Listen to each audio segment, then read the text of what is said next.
जी। पुनीत अपनी पत्नी आयशा को बहुत प्यार करता था। उनकी शादी को पूरे 4 साल हो गए थे। आयशा प्रेग्नेंट थी, इसलिए पुनीत आयशा को अपनी माँ के पास गांव में उसकी देखभाल के लिए लेकर जाता है। गांव पहुंचते ही आयशा अपनी सास के पैर छूती है। जुग जुग जियो और अपनी सास को जल्दी से पोता दे दो। माँ जी, क्या बेटा और बेटी, आज के जमाने में लड़का लड़की सब एक समान होते हैं। तुम्हारे शहर में होता होगा ये सब, हमारे गांव में नहीं। मुझे तो पोता चाहिए बस। हे भगवान, ये दोनों तो अभी से शुरू हो गए। ये दोनों अगर ऐसे ही लड़ते रहे तो कैसे चलेगा ये सब। इन दोनों को मुझे ही रोकना पड़ेगा। अरे अरे माँ, क्या अपने बेटे से नहीं मिलोगी? हाँ हाँ, क्यों नहीं। कैसा है रे तू? कितने सालों बाद आया अपनी माँ से मिलने।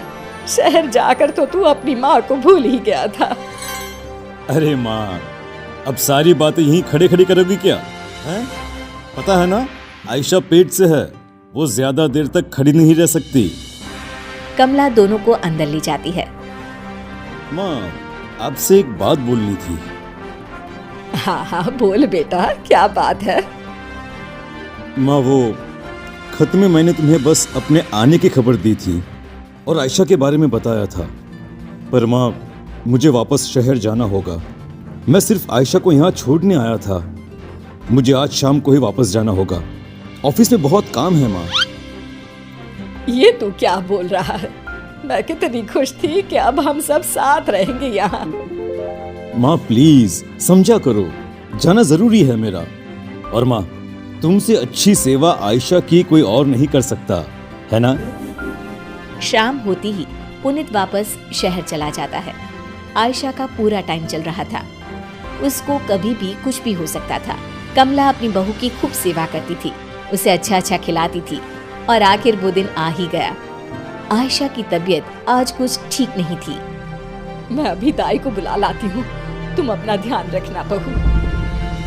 कमला दाई को बुला लाती है और कुछ ही देर में आयशा बेटी को जन्म देती है। बेटी हुई है, इतना बोलकर दाई वहाँ से चली जाती है। बेटी का नाम सुनते ही कमला को बहुत गुस्सा आने लगता है। इसको मैंने पहले ही कहा था, मुझे पोती नहीं पोता चाहिए, फिर भी इसने मुझे पोती दी। आधी रात को जब सभी सोए हुए थे, कमला चुपचाप उठती है। बच्ची अपनी माँ के पास सोई होती है। कमला बच्ची को उठाकर बाहर कुएं के पास ले जाती है। तभी बच्ची रोने लगती है। कमला उस बच्ची को कुएं में फेंक देती है, पर आयशा ये सब देख लेती है। माँ जी, ये आपने क्या किया? मेरी बच्ची आपने इस कुएं में फेंक दी। मुझे मेरी बच्ची चाहिए। मेरी बच्ची ला कर दो मुझे। अरे रोना बंद कर, अब देखना, अब की बार ना लड़का ही होगा। अपनी सास की ये बात सुनते ही आयशा वहीं दम तोड़ देती है। आयशा को मरा देख कमला बहुत डर जाती है, इसलिए उसे चुपचाप ले जाकर घर के पीछे गड्ढा खोदकर उसमें गाड़ देती है। कई साल बाद पुनीत गांव वापस लौटता है, ढेर सारे खिलौने लेकर। कहाँ है सब? आयशा! अरे माँ, कहाँ गए सब? हे भगवान, मुझे भी उठा ले। ये दिन देखने से पहले तूने मुझे क्यों नहीं उठा लिया? माँ, क्या बात है? आप ऐसे क्यों बोल रही हो? और हाँ, आयशा और मेरी बच्ची कहाँ है? आपका खत मिला था मुझे, आपने बताया था ना मेरी बेटी हुई है, कहाँ है वो? वही तो, मेरी बहू और पोती अब इस दुनिया में नहीं है। कुछ दिन बाद ही बच्ची मर गई।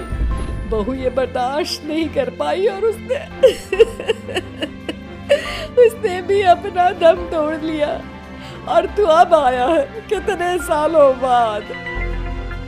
क्या? ये आप क्या कह रही है माँ? माँ, आपने मुझे पहले क्यों नहीं बताया? मैं अपनी बच्ची की सूरत भी नहीं देख पाया। मैंने तुझे इसलिए नहीं बताया कि तू शहर में परेशान ना हो जाए। और अब मैं तेरी दूसरी शादी करूंगी, देखना, वो बहू मुझे जरूर पोता देगी। पुनीत का रो रो कर बुरा हाल था। रात का समय था उसकी नजर खिड़की से बाहर तारों पर थी।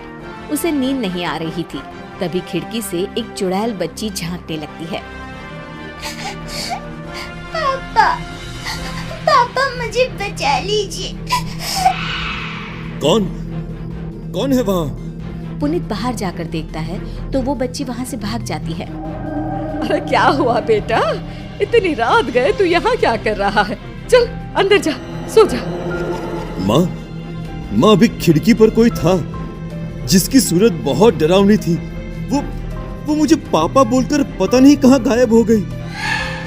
अरे ये गांव है बेटा, गांव में आए दिन छलावा घूमते रहते हैं, मतलब भूत चुड़ैल।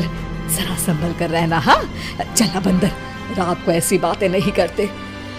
सुबह होते ही माँ, मेरा मन अब इस गांव में बिल्कुल भी नहीं लग रहा, इसलिए मैं सोच रहा था क्यों न मैं वापस शहर चला जाऊं। बेटा मैं तो कहती हूँ तू दूसरी शादी कर ले, पत्नी आ जाएगी तो तेरा जीवन फिर से हरा भरा हो जाएगा। नहीं माँ, मैं अब शादी नहीं करूंगा और मैंने अपना सामान भी पैक कर लिया है, तो मैं शहर के लिए अभी निकल रहा हूँ। पुनीत अपनी माँ की जरा भी नहीं सुनता। वो अपना सामान उठाता है और वहाँ से चल पड़ता है। आधे रास्ते पहुँचते ही वो चुड़ैल बच्ची उसे फिर से दिखाई देती है। पापा मुझे बचा लो, मेरा बहुत दम घुटता है। इतना बोलकर वो बच्ची वहाँ से भागने लगती है। तभी पुनीत उसे आवाज लगाकर रोक लेता है। रुको, कौन हो तुम? और तुम ये क्या बोलती रहती हो? मुझे बचा लो, मुझे बचा लो। मुझे बताओ, तुम्हें कोई परेशान करता है क्या? तब उस चुड़ैल बच्ची की आंखें लाल हो जाती है। तुम्हें ठीक से सुनाई नहीं देता क्या? मैंने पापा भी बोला था। ये तो चुड़ैल है, पर ये चुड़ैल बच्ची मुझे पापा क्यों बोल रही है? मैं इसे पूछता हूँ। पुनीत उससे कुछ पूछता, इतने में ही वो बच्ची वहाँ से भाग जाती है। पुनीत उसके पीछे भाग रहा होता है। तभी वो चुड़ैल बच्ची कुएं में जाकर कूद जाती है।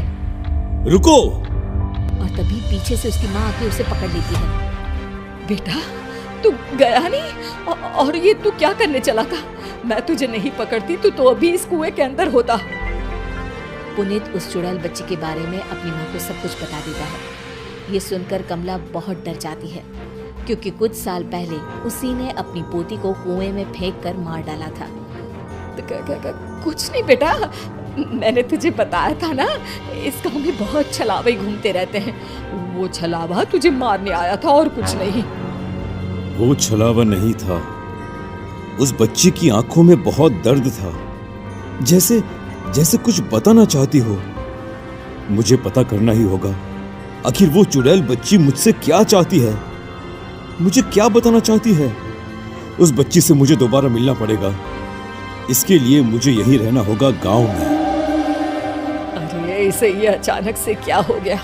अभी तो बड़ी जिद कर रहा था कि मुझे यहाँ नहीं रहना, शहर जाना है। अरे पता नहीं क्या हो जाता है इसे।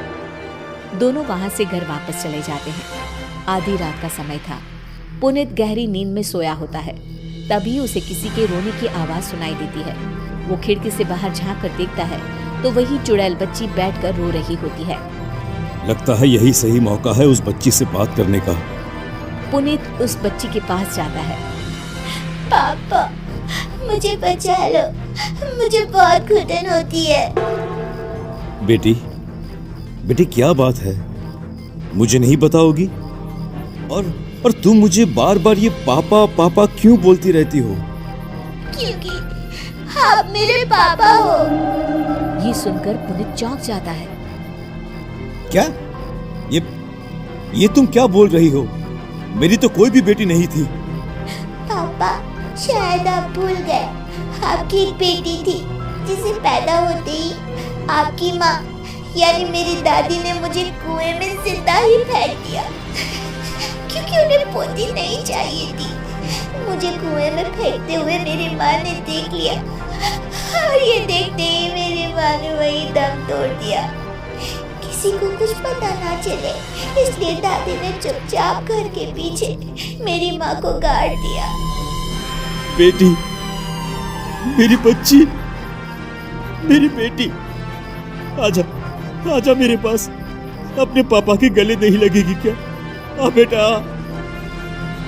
वो बच्ची अपने पापा के गले लग जाती है। पीछे से कमला सब देख रही थी। मुझे माफ कर दो बेटा।